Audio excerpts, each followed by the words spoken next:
faltou foi assunto nesse final de semana, um final de semana agitado, não é, Zaidan, com uma forte repercussão internacional de falas do presidente Lula, não é, o presidente que chamou o embaixador do Brasil em Israel de volta aí para consultas, né, para conversas e tudo mais. A gente vai a Brasília aqui em instantes com o Rafael Procópio, que o Rafael vai trazer também a repercussão política disso em Brasília. Presidente Lula passou aí o final de semana, a segunda-feira também, se reunindo ali com os seus companheiros todos, né, por conta dessa crise, uma crise institucional e também muitos outros assuntos por aqui, viu, Zaidan?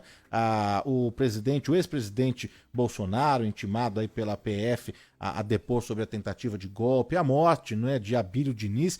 Muita coisa aconteceu nesse final de semana, hein, Zaidan? No caso aí da convocação para Jair Bolsonaro conversar com a Polícia Federal na quinta-feira, a defesa do Bolsonaro apresentou um pedido para adiamento dessa conversa, desse interrogatório, mas ainda não se sabe, por enquanto está mantido para quinta-feira agora, dia 22. E com relação, o Procópio já vai falar com a gente, né, Danilo? Mas com relação ao Lula e Israel, depois da reação do Netanyahu, dizendo que o Lula passou uma linha vermelha, e também da chancelaria de Israel, declarando o Lula persona non grata em Israel, pelo menos até que ele se retrate. E hoje, os sinais que saem do Planalto e também do Itamaraty é de que não haverá uma retratação. O Lula, inclusive, escalou o Mauro Vieira para se pronunciar oficialmente sobre o assunto. Teve uma reunião hoje, inclusive com o Celso Amorim, que é o assessor especial para assuntos internacionais. Alguns outros ministros participaram desse encontro e há um entendimento dentro do governo de que Israel está escalando uma crise, ampliando a repercussão do que foi dito. Então, pelo menos por enquanto, os sinais são de que o Lula não está disposto a qualquer retratação. E a gente pode falar mais sobre o assunto depois de ouvir o Procópio também, né, Danilo? É isso aí, a gente já vai então aqui a Brasília, a Júlia Polo já está indicando aqui para a gente vai agora para a capital federal conversar com o Rafael Procópio, que traz então a repercussão política em Brasília, os desdobramentos dessas declarações aí do presidente Lula. Fala, Procópio, boa tarde.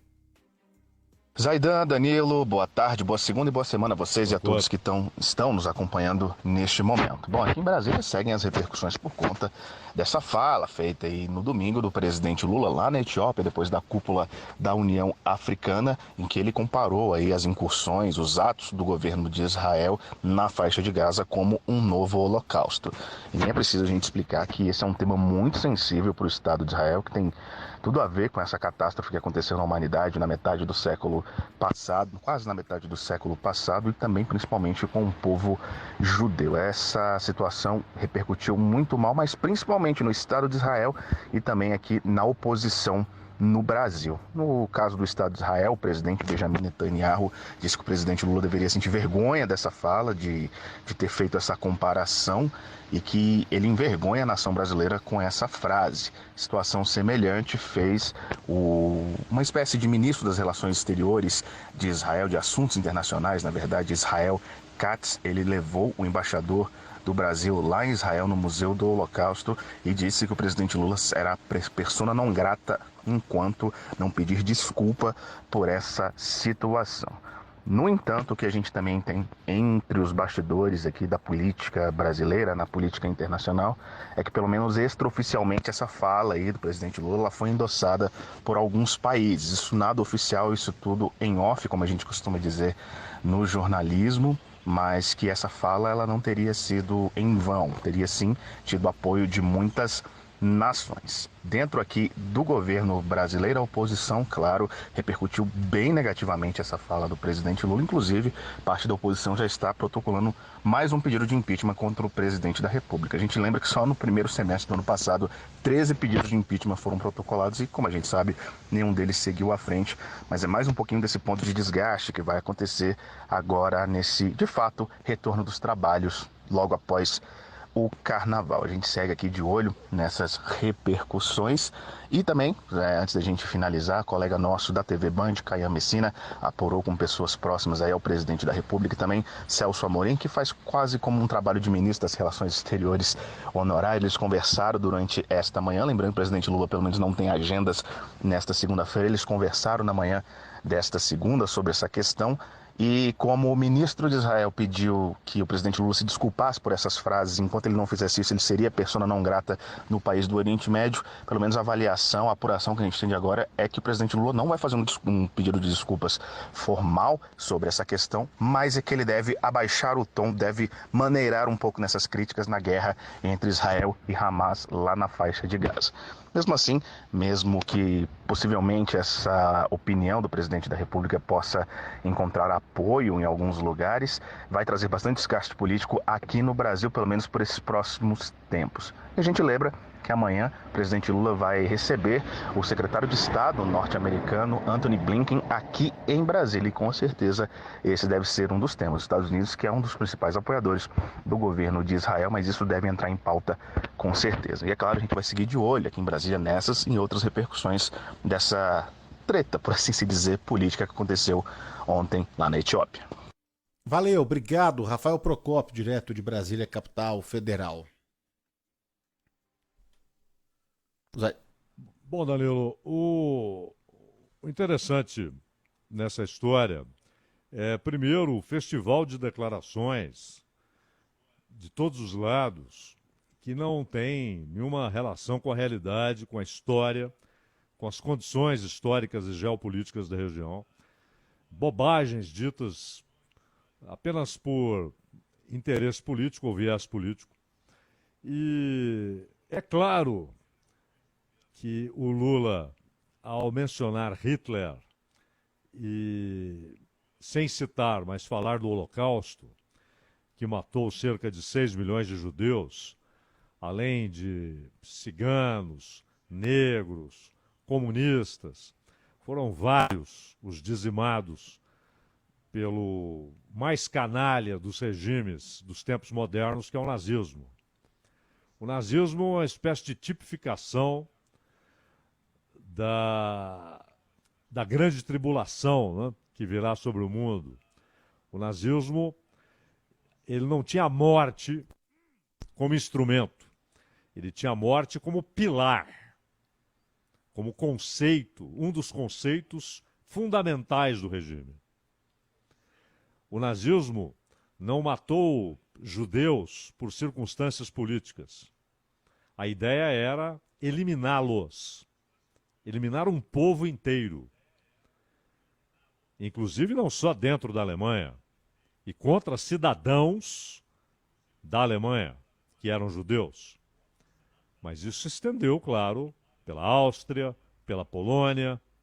Houve o vergonhoso colaboracionismo francês, que enviou judeus franceses para campos de extermínio na Alemanha, na Áustria, e judeus holandeses. A ideia não era, em razão de circunstâncias, fazer uma guerra contra um país ou contra parte de um povo por essa ou aquela razão. Não. A ideia era a eliminação.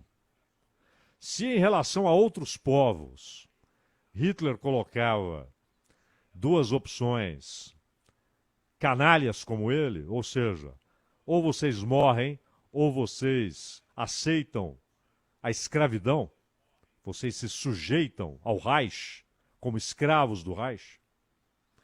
Para os judeus não havia a segunda opção, era a morte. Ou, quando muito, o uso de judeus para serviços em campos de concentração, alguns dos quais se transformaram em campos de extermínio. Então não há possibilidade de se comparar isso, um regime que tinha a morte, o extermínio, como um dos pilares conceituais da sua existência. Não dá para comparar isso com qualquer outra coisa. que ocorreu depois da Segunda Guerra Mundial. Houve genocídios antes e depois. O que aconteceu com os armênios, o que aconteceu em Ruanda, o que aconteceu no Burundi. Genocídios. A ideia de um povo de exterminar outro povo. Mas nada disso pode ser colocado no mesmo nível de degradação do nazismo. Nada, absolutamente nada. Nenhum regime autoritário ou totalitário, nenhuma ação é comparável ao que foi feito durante o chamado Terceiro Reich. E é bom lembrar também que o nazismo volta a crescer.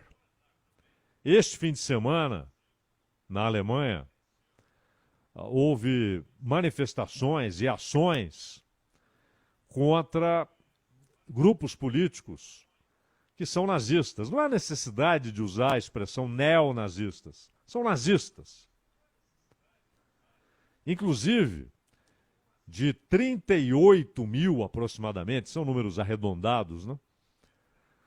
De 38 mil catalogados pela polícia alemã como simpatizantes do nazismo, 14 mil desses 38 mil estão classificados como preparados e dispostos a ações violentas contra imigrantes em geral, aí não importa se árabes, se judeus, se turcos, há muitos turcos na Alemanha,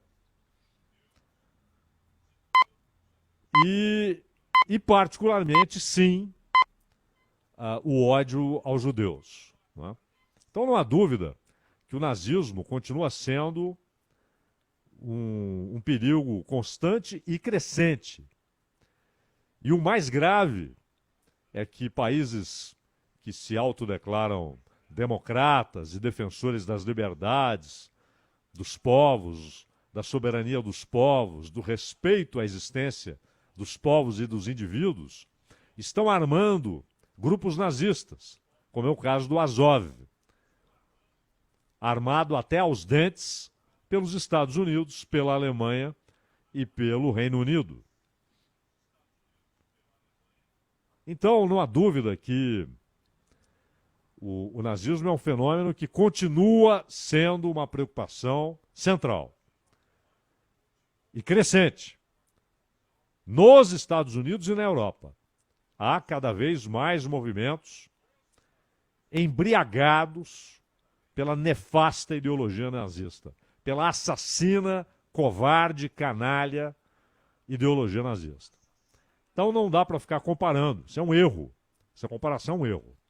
Outra coisa é a ideia de que o Lula é um antissemita. Isso é uma bobagem. Ele seria, se ele tivesse defendido a inexistência do Estado de Israel, se ele fosse contra a existência do Estado de Israel, ou se ele pregasse contra os judeus. E ele não fez isso em nenhum momento. Pelo contrário, quando ele fala na solução de dois Estados, ele está, claro, defendendo a existência do Estado de Israel. E nenhum antissemita defende a existência do Estado de Israel. Defende o direito de existência de Israel. E ele não tem essa posição, pelo contrário. Ao falar em dois Estados, ele está falando, obviamente, na existência do Estado de Israel, como algo a ser defendido. Avança um sinal quando fala que a capital de um futuro Estado palestino seria Jerusalém Oriental. Essa é uma questão chave e que fez com que todas as negociações avançassem, mas quando chegam nesse ponto, elas retrocedem, elas esbarram todas as negociações que foram e que são realizadas para dois Estados, esbarram na questão de Jerusalém. Porque para os árabes, Jerusalém é Al-Quds, a Santa, a capital que eles querem para um Estado palestino. Para Israel, Jerusalém é a sua capital indivisível, porque a parte ocidental moderna está sob o comando de Israel. Por exemplo, quando os Estados Unidos decidiram levar a embaixada para Jerusalém, é para o setor ocidental. Quando o Brasil abriu um escritório de representação comercial, porque o Bolsonaro havia prometido levar a capital, a embaixada para Jerusalém, de Tel Aviv para Jerusalém, mas nunca cumpriu essa promessa. Pelo contrário, escondeu-se dessa promessa, nem tocou mais no assunto. Mas abriram lá um escritório de representação comercial, parte ocidental de Jerusalém. A parte oriental é a Jerusalém bíblica, é a Jerusalém histórica, é a Jerusalém do Templo de Salomão, é a Jerusalém onde está a esplanada das mesquitas, portanto um lugar também especial para os muçulmanos, e onde estão também lugares que os cristãos históricos, e alguns veneram, etc. Então, ali há uma administração internacional, há a presença militar de Israel, há, no entanto, restrições, por exemplo, a entrada de judeus na esplanada. Então, Jerusalém Oriental é algo a ser debatido, mas que, sejamos claros, não há solução à vista. Porque se o movimento palestino, se os árabes consideram a Jerusalém Oriental, Al-Quds, pelo momento histórico que Mohammed, o Maomé, viveu ali, se eles consideram que Jerusalém Oriental deve ser a capital do Estado palestino, para Israel é a sua capital indivisível, Jerusalém. Até porque lá está a cidade de Davi, não é? E não há nenhuma perspectiva de que cheguem a um acordo a respeito desse tema. Então, quando Lula falou com Jerusalém Oriental como capital de um futuro Estado palestino, é avançar o sinal. Então, uma coisa é afirmar abertamente que a comparação com Hitler é completamente descabida. Você não pode amenizar o que significa historicamente o nazismo. E também avançou o sinal na questão de Jerusalém Oriental. Agora, isso não tem nada a ver com antissemitismo. Porque o antissemita jamais defenderia a existência do Estado de Israel. E Lula defendeu a existência do Estado de Israel. E Lula não condenou o povo de Israel, mas a ação militar comandada pelo gabinete de Netanyahu. E o que está acontecendo na faixa de Gaza. Tem gente que irresponsavelmente, quando se depara com o número de cerca de 30 mil mortos na faixa de Gaza, sendo que 60%, na última contagem, 60% desse total, de mulheres e crianças, 60% constituído de mulheres e crianças. E, quando se fala em mulheres e crianças, a maioria crianças, inclusive bebês. Uma coisa é a guerra ao Hamas tendo como inevitável efeito colateral morte de civis, destruição de estrutura civil. Outra coisa é que o Hamas é que virou efeito colateral. O grande resultado da ação militar é a destruição física de Gaza e a morte de cerca de 30 mil pessoas. E tem gente que, ao se deparar com isso, vergonhosamente escreve ou fala números do Hamas. Não, não são números do Hamas. Então apresente outra contabilidade. Ou então diga como é que uma ação militar desse nível provocou qualquer coisa menor do que isso. e 30 mil pessoas em Gaza, para uma população de 2 milhões e 300 mil habitantes, você está falando em mais de 1%. É como se no Brasil, em razão de uma ação militar, morressem mais de 2 milhões de pessoas. A proporção é essa. Como se no Brasil uma ação militar provocasse a morte de mais de 2 milhões de brasileiros. Só que, claro, numa faixa muito pequena, um espaço físico muito pequeno, e a degradação e deterioração total da estrutura física. E hoje, não é que estão 2 milhões e 300 mil espalhados. Há uma concentração de 1,5 milhão de pessoas em uma cidade que tinha 250 mil pessoas, Haifa. E hoje tem lá dentro 1,5 milhão habitantes. Com hospital destruído, sem água, sem combustível para dessalinização da água, sem remédios, com precariedade de alimentos, porque não há estrutura para abastecer tanta gente, e com os impedimentos conhecidos para a chegada de ajuda internacional. Se essa não é uma situação trágica, se isso não é uma tragédia dos nossos dias, ora, o que é isso? Então, o Lula errou quando falou em Hitler, errou quando comparou o que está acontecendo e qualquer acontecimento depois de 45 ao que aconteceu sob a Alemanha nazista, o mais canalha dos regimes dos tempos modernos, o nazismo, e também falou como definição categórica, conceitual, de um assunto que não dá para ter essa definição categórica, que é Jerusalém Oriental. Porque esse tem sido o ponto, junto com a diáspora, esse tem sido o ponto onde esbarra toda a negociação entre Israel e a autoridade palestina e os países árabes. Não é?